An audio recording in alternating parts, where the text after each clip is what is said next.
Okay, welcome everyone. This is our final program of our Big Politics events. It's our Music as Activism with Shervin Boloorian. Shervin Boloorian is an award-winning natural music artist, sound therapist, and celebrated vocalist who presents living sound and music as medicine for deep relaxation, peace, and connection to the unseen world. A recording artist and ex-Washington, D.C., U.S. Iran Peace Coalition advisor, Shervin earned 3 Global Peace Song Awards in 2000 for his third album, I Hear You, Mother Earth, on Peace Day 2020. His prior album, A Middle East Music for Peace Project, presents ancient Rumi wisdom and Sufi-inspired healing songs in original Persian and Arabic, and was endorsed by best-selling Rumi translator and poet Coleman Barks. Shervin has been a featured presenter at Google Singapore, MTV Europe, the Shift Network, and at various holistic festivals. He presents live music events, multi-instrumental sound healings, trainings, and private sessions in Abood, Bali, where he's currently based. Shervin is a proud CSU Northridge alum who also served in the Student Senate, led the Model UN team, and represented CSUN as a California Senate Fellow in Sacramento. Please welcome Shervin Boloorian.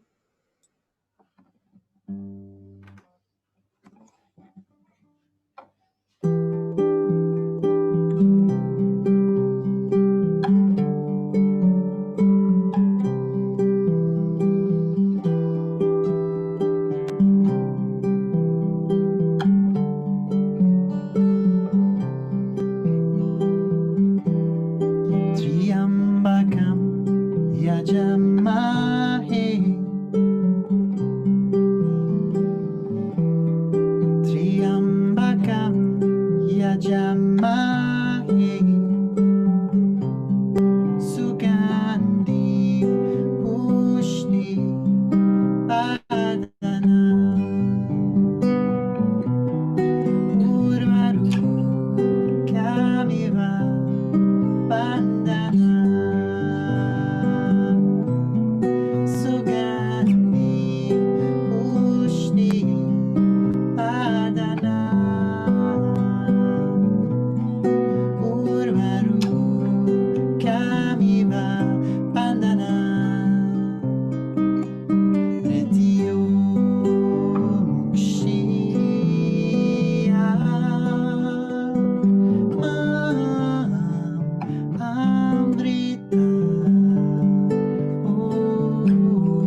Teach yourself from mental slavery, none but ourselves can free our minds. Have no fear of atomic energy, 'cause none of them can stop the time. How long will they kill our prophets while we stand aside and look? Some say it's just a part of it. We've got to fulfill the book. Won't you help to sing these songs of freedom? Is all I ever had. Redemption songs. Won't you help to sing these songs of freedom? Is all I ever had. Redemption songs. Songs of freedom.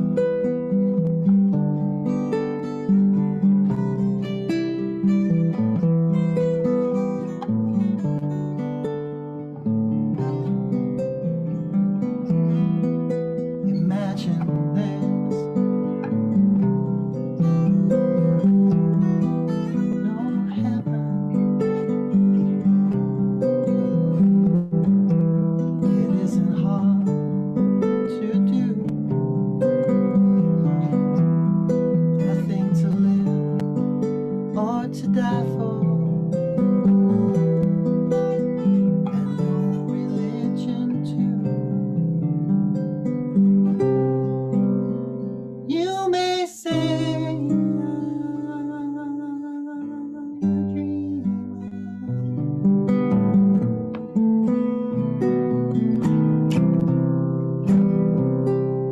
but I'm not the only one.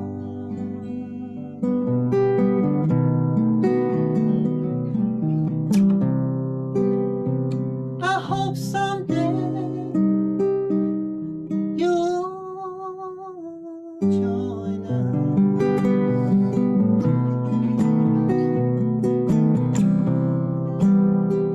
And the world will be as one.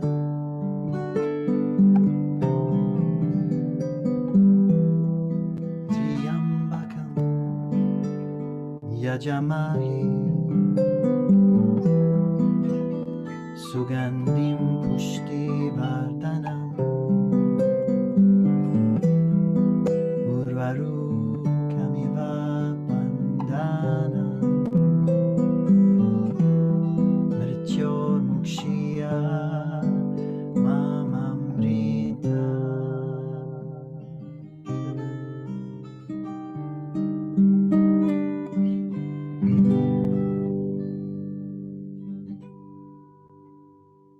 Those of you who are watching on the after this session, this live session has been completed. I'm also very grateful to Kira and the Associated Students team for making this production happen. Also my friend Richard over at the Oasis Center. I want to give big thanks to him for his vision and for bringing me into the fray. As Kira mentioned, I'm someone who has these two great passions in my life, both music and activism. And so I'm able to bring these two worlds together, and I wanted to talk a little bit about them with you today. So there'll be a mix of music and there'll be a mix of discussion. And all of these views that I'm going to be sharing with you are my own personal views. But what I want to come back to is the first point that I want to make is that being a refugee, I was struck at a very young age at the importance of kindness and of human support for those of us who have to start from scratch in a new country, a new life, start from the beginning again. So it was based on that I wanted to make the decision to dedicate my life to being in service. And so social justice leaders such as Martin Luther King and Mahatma Gandhi, I was inspired by John F. Kennedy, um, the issues of environmentalism, of Middle East peace, the issues of uh, rapid globalization. All of these things contributed to me selecting to be a political science major at Cal State Northridge, both for my BA and for my master's degree. And I'm very grateful for that experience there and for the amazing teachings I got. I went to Washington. Before that, however, I was serving in the California State Senate as a staffer there. But when I went to Washington, I was, in the last few years there, I was integrally involved with the US Iran peace movement. I was working with various different leaders from different groups, including national leaders, elected leaders of Congress, Senate, and so on and so forth, trying to advocate for a more of a normalization of relations with Iran to promote diplomacy and try to minimize conflict between these two countries. I left Washington in 2009 because it was hazardous to my health to be in that space. Not necessarily the physical environment, but everything else. I was finding that, particularly for those of us who have a sensitive disposition, that it was not the most healthy place to be. So I picked up and I started a new life and became a holistic practitioner. I started to train in sound therapy. I rediscovered my love of music, and I decided to redirect my desire to be in service in a new fashion, if you like. After I left Washington, I realized that the peace activist movement that I had been a part of, um, that it could have learned a thing or two from the holistic approach.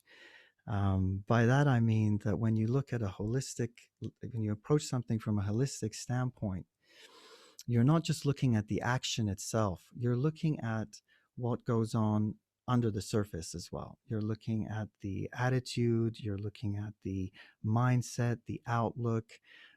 If I want to use an esoteric term, you're looking at the vibrational property of what it is that's happening, or the intention. And the paradox of the peace activist movement that I was a part of was that on one hand, we were trying desperately to get the public to kind of pay attention to the issue of peace, to bring about greater awareness of wanting more peaceful policies, specifically ending the war in Iraq, the situation in Afghanistan, preventing the expansion of that war elsewhere, including Iran. And that was what was happening on one side. And on the other side, we were wanting to approach this whole world of peace from the standpoint of people who were in a very agitated, very frustrated, very sort of reactionary, mistrusting, and kind of stressed out state. So on one hand, we wanted to promote peace, but there was very little peace actually being employed in our interactions. And that's not a criticism of the people who are involved. Most of my old colleagues are very good-hearted people. It was the discourse of pluralist democracy that kind of has that component to it. And I believe that it creates a big issue when it comes to those of us who want to advocate or want to be activists in general. So the Nobel Prize winning Buddhist peace advocate, Thich Nhat Hanh, he explains it like this, and he was also posed the question of why the peace movement in 2003, after the war in 2003, was not going to make much of a difference the way it did in the 60s. And he says, we often think of peace as the absence of war, that if powerful countries could just reduce their weapons, we could have peace. But if you look deeply into the weapons, we see our own minds, our own prejudices, our own fears, and our own ignorance. Even if we transport all the bombs in the world to the moon, the roots of those bombs are still there in our hearts and our minds, and sooner or later we will make new bombs. To work for peace, he says, is to uproot war from ourselves, and the hearts of men and women.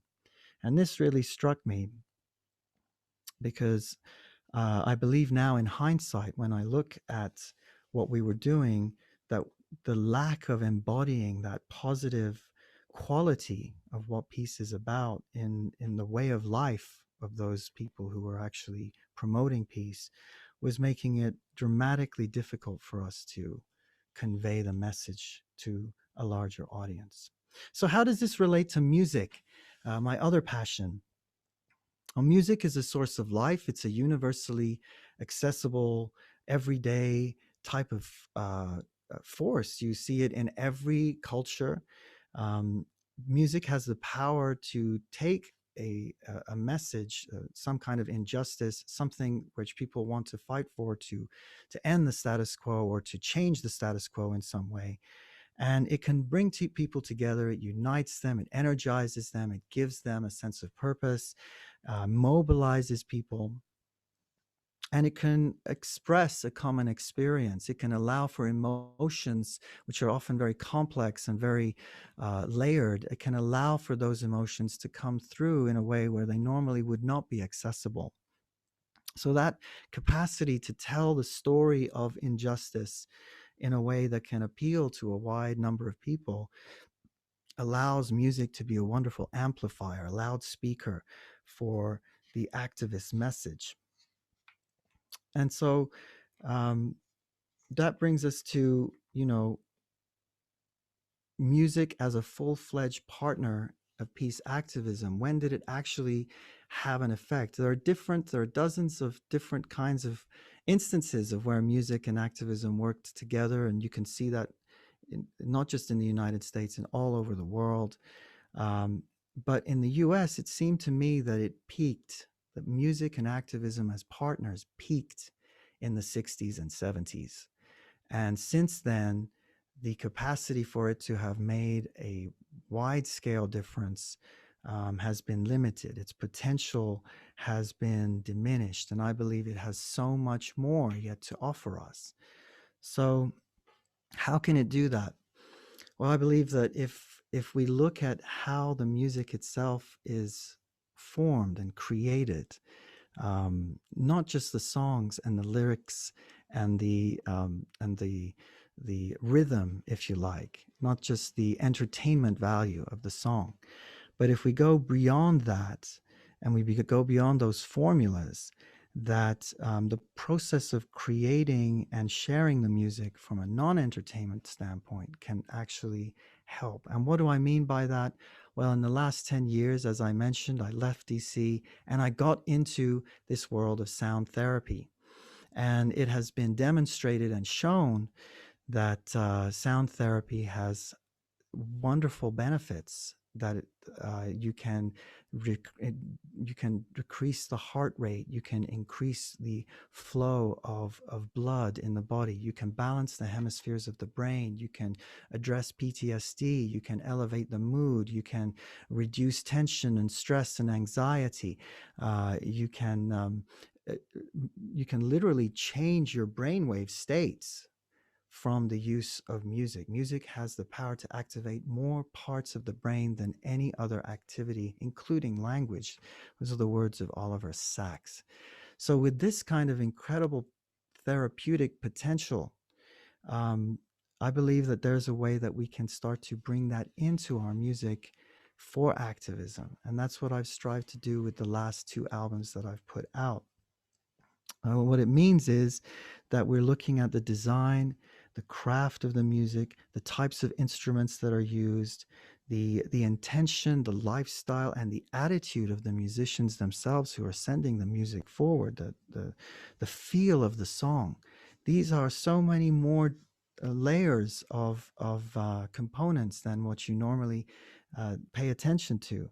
And I believe that when we start to do that, when music itself is crafted and designed as an agent and a force, a source of inner peace, that it can complement its already very potent power as being a conveyor of a message for outer peace.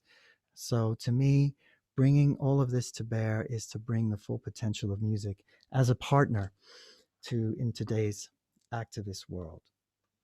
So I want to now bring our attention to the next song, which I wonder if you wouldn't mind giving me the guitar over there. The next song I'm going to share with you is um, a song that is dedicated to George Floyd and the Black Lives Movement. I wrote it right after seeing those horrific images, and it was one of those things where like many people, we were in shock and in disbelief as to something like this even being able to happen in the world, let alone in one of the advanced economic and democratic cultures in the world.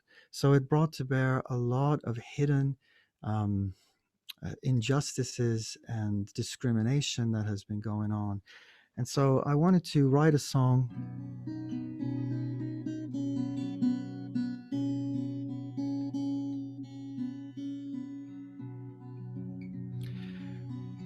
as a reminder of how much work we still have to do individually and on a societal level to bring about equality.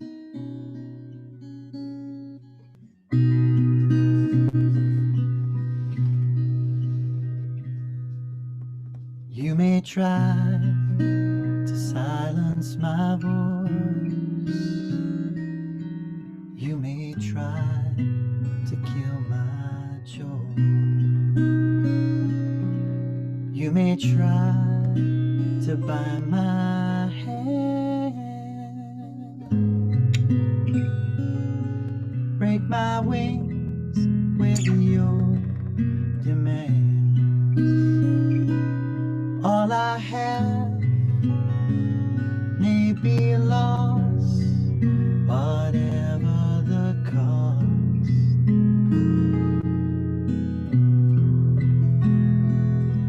Still my heart is free, whatever you do to my body.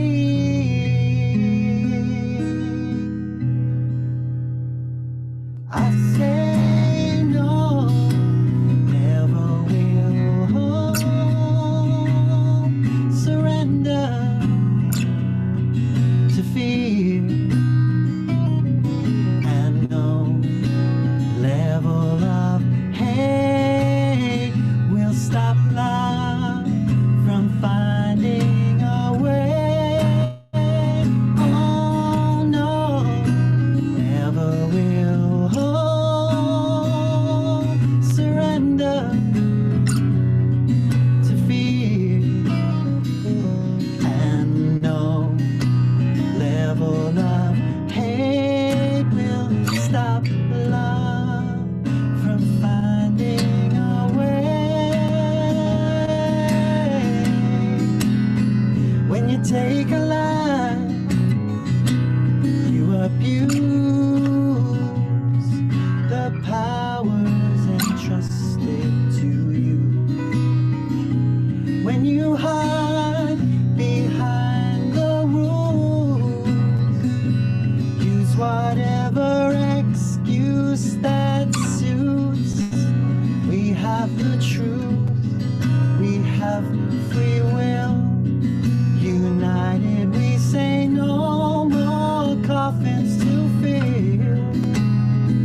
My heart will always be free, no matter what you do to my body.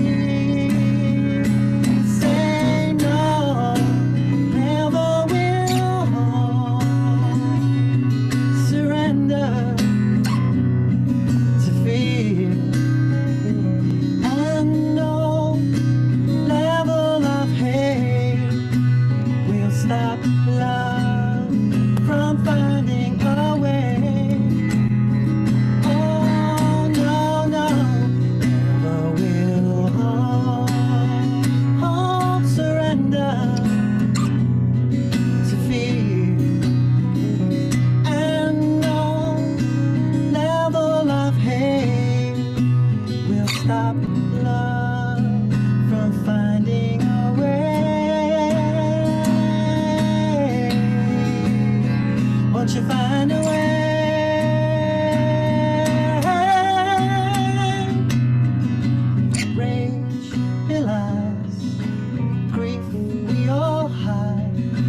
future depends on your strength to say no, to say no. Oh no.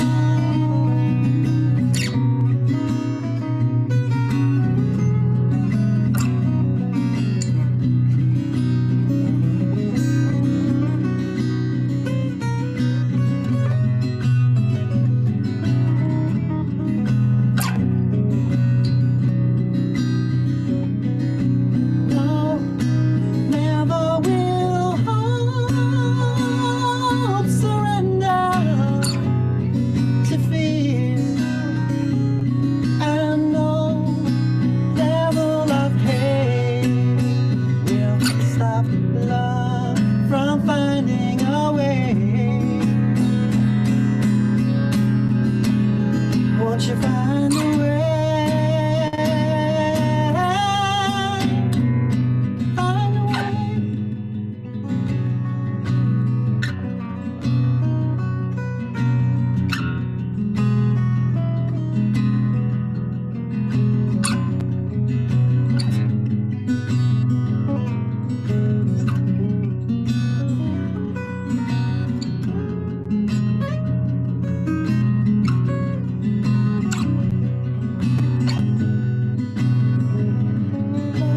Spirit of love leads me home. The spirit of love leads me home.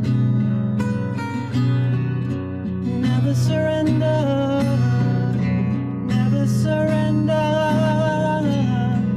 The spirit of love.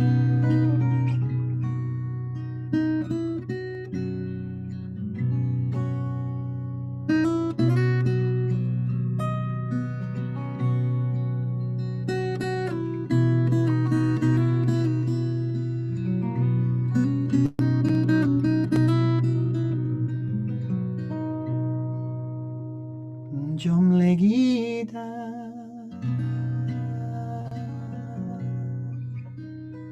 حکمه سر پروانه‌ای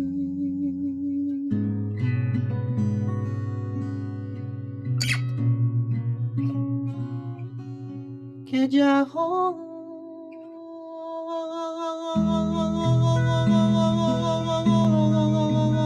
عاشقان افسانه‌ای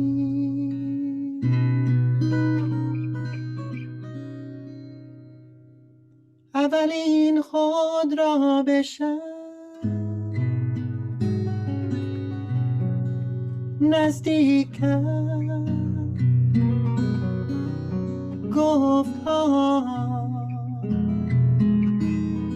من یافتم منایه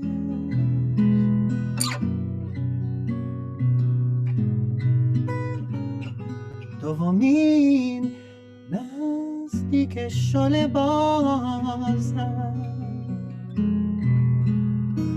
گفتها من سوختم در سوزه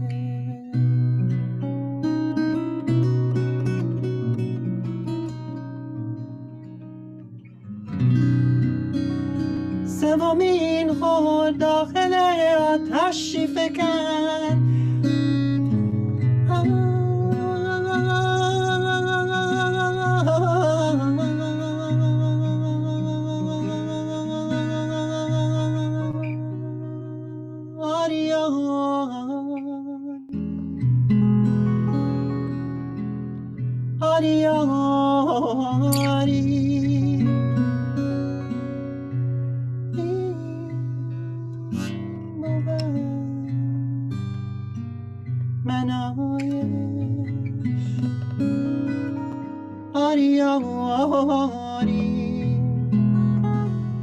این باور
So that was my tribute to George Floyd, a song called Never Will Hope Surrender. And it was followed by a traditional Sufi song in Persian that dates back to the 13th century. And it's interesting that the Sufis, you know, you could look at them as kind of the activists of an ancient time. Their whole message is of peace and of friendship, of unity, of building bridges across different cultures and faiths, and acceptance, tolerance. So I am tried to capture that wonderful message, particularly the message of one of the most well-known Sufis. His name is Rumi, Jalaluddin Rumi, and made that part of the message of my second album, One with the Beloved, which I tried to use as a means of building the bridges between two cultures that are great and near and dear to my heart, the US and the Iranian culture, or just the Middle East and the West in general, with someone like Rumi, who is, you know, a revered scholar and author and poet who has been translated in 23 different languages. It was one of those rare points of intersection between these two cultures. And I felt that it was something, a message that was important to hear. So you can find that song on that album, and a number of others, all in the original Persian and Arabic. So we now can turn a little bit to spiritual activism as a segue with the interests of not just the Sufis, but some people who have had to deal with intense injustice, have had to turn to their faiths and have had to deepen their faiths. Maybe it has not been possible for them to express outward rebellion or resistance. So it's something that they bring into their places of worship. And there are very significant movements that have come out of that combination of spirituality and activism, including beautiful gospel music, which was a response to the slave trade. And also, you know, if you want to become a little bit more modern as it gets, you can look at, for example, the reggae movement, the reggae activist movement with Bob Marley and many others who were Rastafarian and who brought in their faith as a way of bringing people together as well. So spirituality, music, and activism, these things go hand in hand. It's something that's relatively new in the Western age, but it's something that really appeals to me. I have such a fascination for these ancient cultures and these ancient songs that have a quality to them um, that is about medicine or bringing medicine to the people. So a lot of indigenous cultures have these types of messages in their music and in their cultural expressions, and I feel like there's more space for that. There needs to be more space for that today. I think the the thing that can come to pass if we don't do that, the the opposite is that we allow those people in spiritual traditions who are more hardliner and more radical in their viewpoints to start to dictate what it is that comes out of those faiths. So it's really important, I feel, that we bring these worlds together and blend them together so that the agenda is not hijacked. So I want to come now to my very last song today. And it's derived from a poem written by an Egyptian Palestinian woman, an activist, a journalist. She's the author of 2 books. She's a humanitarian worker. She's a women's rights advocate. and one of the world's experts on Islam and feminism. She empowers women through building pleasure and joy, which I think is fascinating as a way of sustaining peace. Her name is Manal Omar. Manal Omar. She's truly an inspiration. She spent some time here in Bali. She was going through a journey of sorts when she was here, an inner journey, a journey of self inquiry. I offered her a couple of sessions and we struck up a friendship. And she sent me this poem as part of the Let Love In initiative that she has launched. And the poem is really beautiful. I added the music and I added the melody. I changed some words. I added some things. I call it the song The Time Has Come. It's really about those of us, and I think a lot of us, particularly students, can empathize with this feeling of, we give a lot. We want to do our best. We give a lot. Sometimes after spending years and years on a mission, on a cause, trying to promote a progressive agenda or a campaign of some kind, that this can be draining. And not only is it draining, but it can eventually start to harden the heart and affect our ability to be able to relate to others. Um, that we lose our connection to relating as an important part of life. So this is what some people call building armor, that gets in the way of our journeys.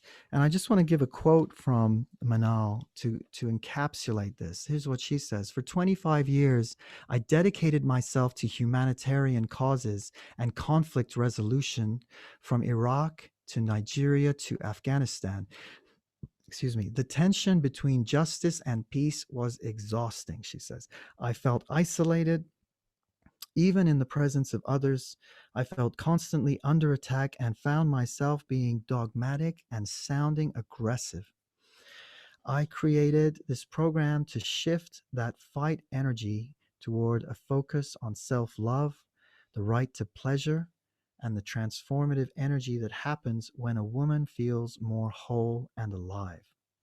As a result, this program is dedicated to women finding their authenticity and aliveness while not losing their connection to their faith." Well, I think what Manal is getting at here is that we have to become advocates of a discourse of kindness and care, a discourse of being able to constructively relate with those around us and within, and to do all of this and apply it internally for the self as well. This is an essential part of it. Another feminist author whose name is Bell Hooks, who's a huge inspiration of mine, she wrote a book called All About Love, and she kind of brought together the relationship between activism and this term love. And she says that love is an act of will, it is an intention and an action. It's a reminder that we have to be activists for this discourse of kindness, and not just activists for the cause that we're trying to promote. I believe this is an important message now more than ever today. You can see the way things are. You can see how the media loves a circus. And so that's how things have kind of developed when it comes to our political discourses. And that's become the norm. So it's really going to have to take us one at a time to be able to look at this and say, tomorrow I'm going to go out, I'm going to vote, I'm going to do my civic duty, I'm going to back whoever it is that I'm backing. And then at the end of the day, I have to come back and I have to be able to still be able to relate to people who disagree with me. And in life, that's a lot of people. So I encourage you to be activists for this practice, this discourse. And this is what music's greatest power is as well, is that incredible power to empathize, to be able to relate to each other. It is a power that allows people who normally could not be vulnerable to be able to do so. Whatever you're fighting for, I invite you, make space for that empathy in your lives. And this is my final song for you, and it's called The Time Has Come.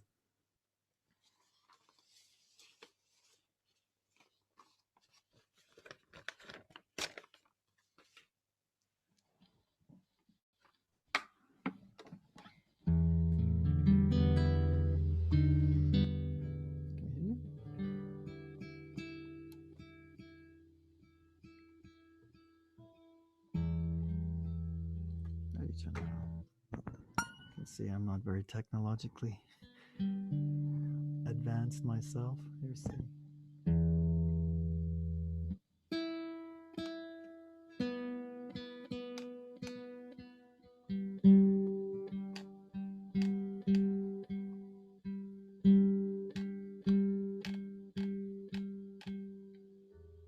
All right.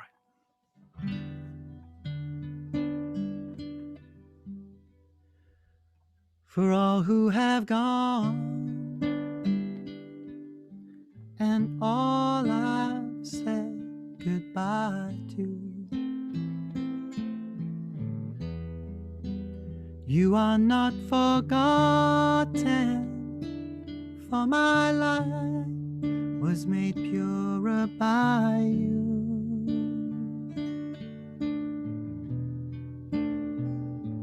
I went to fight, but fighting's not my way. I want this world to see that it was only love that saved me. Amidst all tragedies, it was your love that showed me that the time has come to live as one. We may not be the same, we carry the same pain.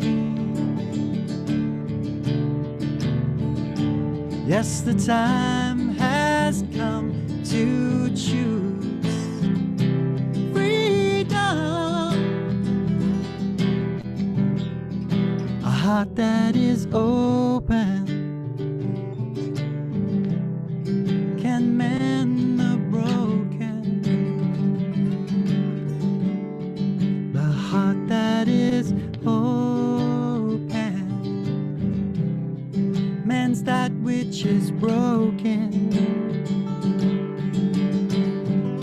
So much was taken, but not my faith. By God's grace, Allah has mercy. I have everything I need to plant a seed. Fear will not take a hold of me. Yes, the time has come to live as one.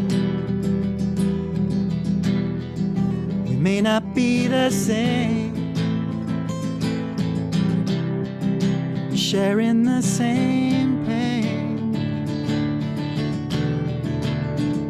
Yes, the time has come to choose freedom. A heart that is open can mend the broken. A heart that is open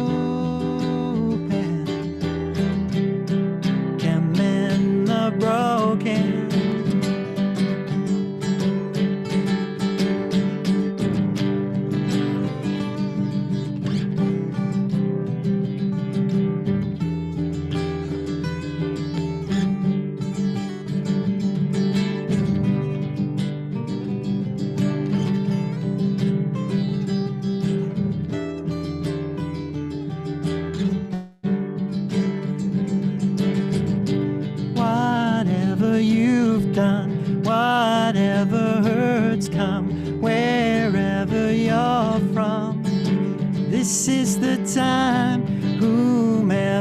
did you wrong, love won't be undone. We shall overcome.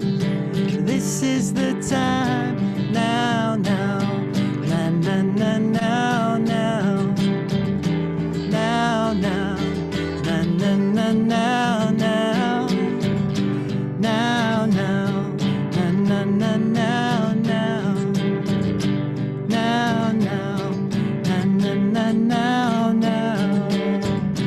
Whatever you've done, whatever hurts come, wherever you're from, this is the time. Whatever hurt has done, whomever did you wrong, freedom is your song. This is the time has come to live as one, for all to see. I'm standing tall. Yes, the time has come to choose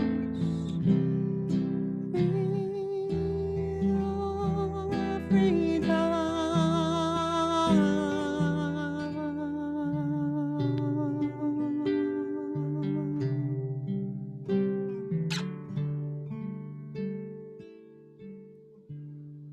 Yes, the time has come to choose.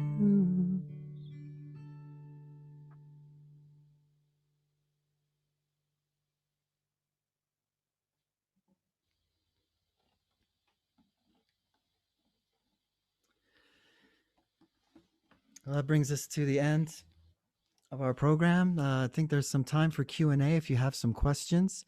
I also want to give my special thanks to my dear friend Barak, who is Indonesian, and he has been supporting me for some years now, working together both in the sound healing format, sacred world music format, and now doing online Zoom live streaming. Thank you so much, brother, for coming and sharing with me, supporting me.